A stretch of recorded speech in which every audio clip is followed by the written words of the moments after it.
我本来以为人的体能是慢慢渐进式的下降，可是对我自己来说，46岁算是一个很明显的转折点。我从那年之后，我就突然觉得好像体力一下子掉了几个幅度。我希望我今年50岁嘛，我会希望我接下来可以借这个机会，让我很顺利的过着一个很健康的生活，包含饮食，包含运动。我的目标比较是设计一个我可以长久持续的一个饮食跟运动的环境，而不是一个单一的体重的数字。我相信这个如果能进行到这个状态，三高这些问题，我想应该都会迎刃而解。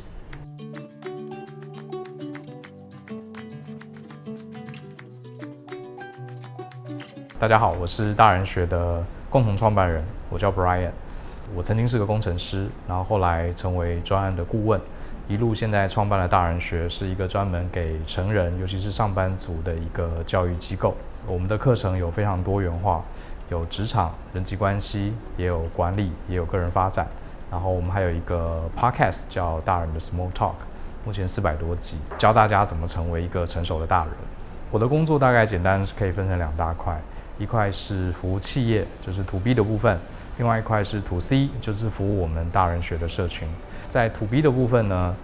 我每年都要好几天去我们的客户，主要是一些大型的企业里面去讲课。那讲授的内容大部分是专案管理跟人际沟通相关的议题。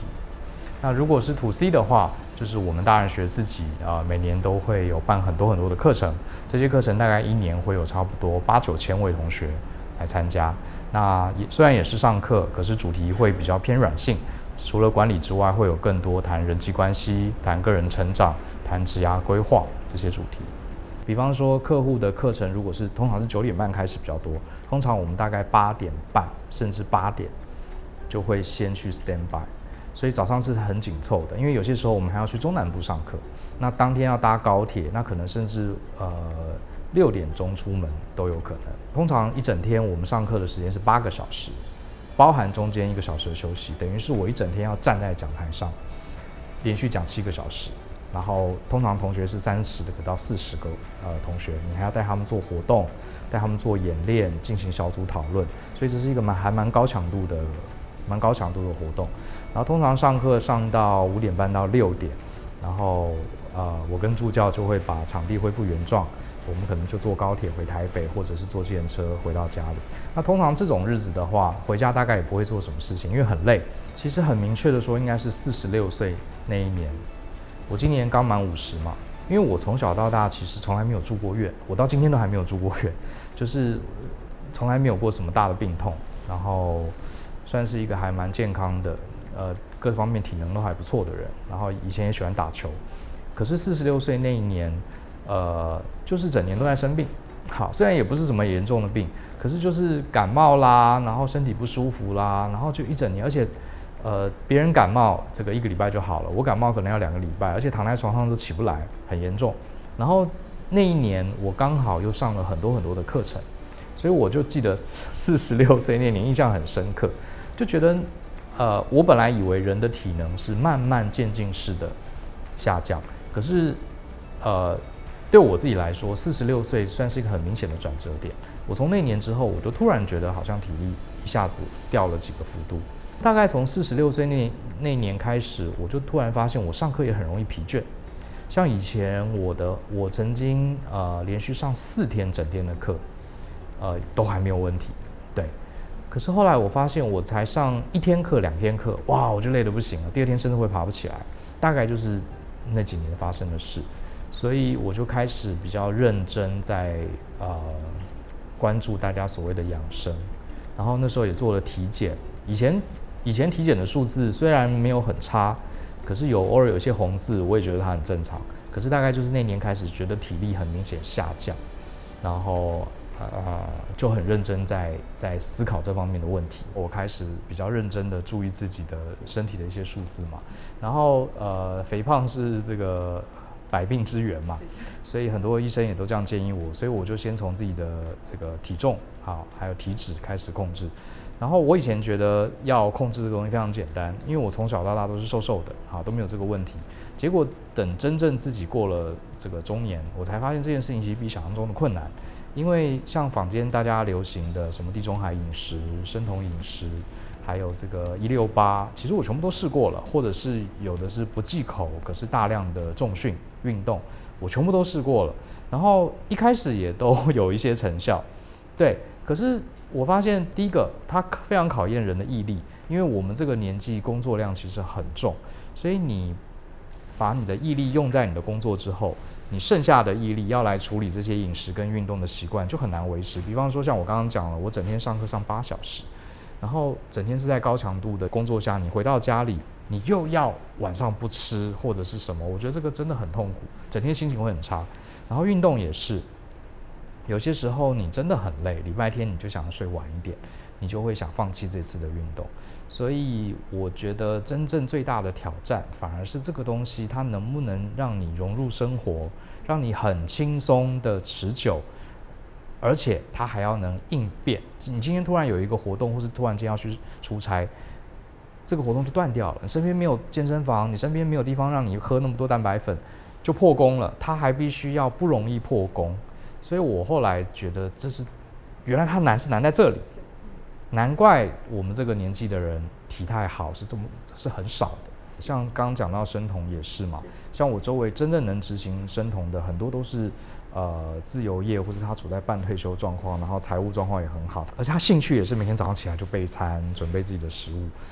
那对我自己的状况来说，这是非常难的。我自己对于这些数字倒是没有一些很执迷，像有一些人非常在意自己的体态，希望自己腰围缩到哪里，体脂到哪里。我自己是对这些数字还好。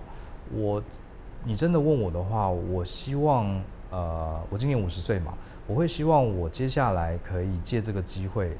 让我很顺利的过着一个很健康的生活，包含饮食，包含运动。那是不是要多久几个月内达到某个特定的数字？我觉得我以前试过了，我发现那很难持久。我只希望在不知不觉的当中，也许过了半年，哪一天我心血来潮量一下体重或做一下体检，发现这些数字都降了，其实这样就好了。我可能会不会像以前每天去量体重，每天去量那个 InBody， 看看哎呀我血脂又超过了0.3，然后我又下一餐又不能吃了，因为这些我都试过，我度过那一段时间，我觉得它是没有用的。你最终还是要在自己可以享受这个食物，然后自己可以很容易的准备这些食物的状况下，自然而然变成你的习惯。就像《原子习惯》这本书，他说最好的方式就是改变你周围所有的环境，让你不需要消耗任何的毅力，然后自然而然往那个方向走。所以与其说我是有目标，可是我的目标比较是设计一个我可以长久持续的一个饮食跟运动的环境，而不是一个单一的体重的数字。我相信这个如果能进行到这个状态，三高这些问题，我想应该都会迎刃而解。这一次跟嘉格合作嘛，我其实是应该说我一开始没有抱持很大的期待，因为毕竟我之前试了那么多次，我觉得到最终还是在考验你能不能配合。不过这次我有2个全新的体悟，我觉得是非常正向的。一个就是我们跟营养师，也是跟何小姐讨论的过程中，何小姐点醒了一个我以前没有注意到的点，就是膳食纤维。因为以前想说，胖就是要控制糖、控制油，然后量要控制卡路里这些东西，这我们都知道。甚至我连一些书籍在谈说要控制肠道菌，我都有注意到。可是膳食纤维对我来说，从小我们健康教育学的就是它有助于消化道，它跟减肥减重应该没什么关系。所以听是听到了，可是从来没有认真去往这个方向想。所以我过去在控制饮食的时候，也都没有吃水果，也都没有蔬菜有吃，可是没有特别控制水果。那像这次跟嘉格讨论，营养师就非常强调很多次，膳食纤维很重要，因为它会带给你饱足感，而且它本身是不会带来太大的热量。然后当你有饱足感，你就比较不容易中断你的结构。那我当时听了觉得好像有道理，可是没有认真想过这一点，所以这次就试了其中有一个产品，就是嘉格的这个完善系列，它就是小小一瓶，跟我平常在喝的这个无糖豆浆其实是差不多的，然后它的口味也还不错，喝起来有点像是燕麦奶。这段时间这几个礼拜就每天喝1瓶，然后我觉得非常好。第一个它的味道我可以接受，因为味道不好你就没办法天天喝，对。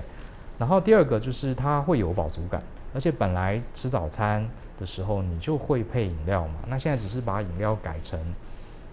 这个完善，然后我觉得相当不错。然后现在天气比较热，我就把它冰着喝，我觉得我已经连续喝了好几天了，因为我自己是很容易对食物厌倦的，就是我没办法连续2天吃那样的东西。可是这个我倒是一直到现在都还可以适应，对。然后而且它确实会来饱足感。其实我体重最近减轻了2.5公斤，在这几周。那我不是医学出身，我不太确定我的体重降低是不是真的跟这个益生菌有关。不过至少吃了之后，第一个它也是吃起来不会让我觉得反感，就是酸酸甜甜的，很像养乐多的粉。第二个，它让我的这个排便消化，我觉得是还蛮顺畅的。然后第三个，我不知道是不是有科学根据，它好像对睡眠有一些帮助，还是我的心理作用，我不晓得。可是至少大概这2个礼拜，我天天吃这个益生菌，天天喝这个桂格的完善，我是有这样的感觉。然后不过我还要再强调一点，重点是我觉得这次这个它会让我比较容易接受，好像我觉得没有特别做什么特别的改变，只是就是吃1包这个，然后早上的饮料换成这个，就这样而已。对，所以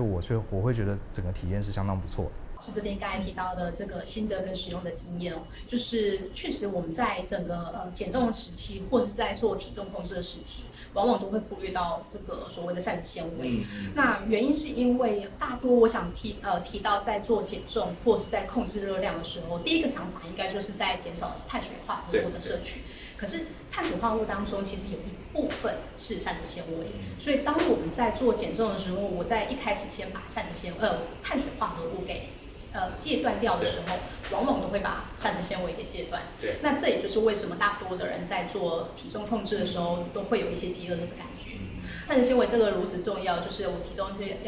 提升一些饱足感。除此之外，膳食纤维当中一种种类叫做水溶性膳食纤维。那这一种形态的膳食纤维，它是提供我肠道好菌的能量。也就是说，当我在补充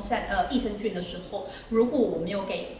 这个好菌足够的营养，那这个好菌在我身体当中可能也没办法久留。刚刚好，这个水溶性膳食纤维它也是益生菌的一个能量来源，不单只是考量到说老师的生活形态，还有就是大部分现在的人膳食纤维吃不够，我们希望能够提倡一个均衡饮食、比较健康的一个概念以外，其实同时也搭配这个消化菌粉，是为了让这个我们在平常饮食的时候能够除了补充益生菌，也可以同时补充益生菌的营养。所以等于让身体形成一个生态系。没错，没错。我们吃了益生菌，还要给它吃一点饲料，没错。然后顺便也让我们有饱足感。桂格大燕麦片是我本来就在吃的东西，甚至我小时候，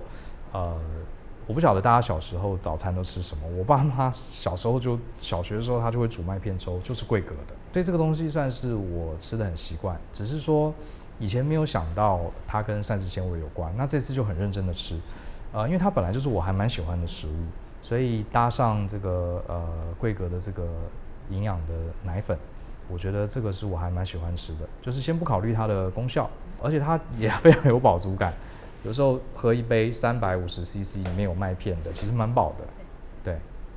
这个我还蛮喜欢的。刚才老师提到的这个大燕麦片以及这个双认证的奶粉，那2支都是一样，都是拥有这个调整血脂的这个功效。那因为我们知道燕麦片本身它里面有非常高的这个水溶性膳食纤维哦，那其实它在泡在杯子里面还没有到入口的时候，它其实可以感受到，它一碰到水分，它其实膨胀起来就非常的大，所以很有饱足感。其实就进而在我们在做饮食控制、热量控制的时候，就比较不会有这个常常觉得好像很空虚或是饥饿的感觉。那另外一个这一个奶粉，其实它也是有这个调整血脂跟不易形成体脂肪的这个双认证的奶粉。我们在当时在做设计提供给老师的产品的时候，觉得这个其实蛮适合老师在做产品选购的时候，尽可能是有这个健康食品认证的这个由卫福部来把关的产品。用这个认证的奶粉来搭配这个大燕麦片，我觉得对我自己来说是一个很容易持续，而且对我来说本来就是我喜欢的食物，我觉得还蛮好的。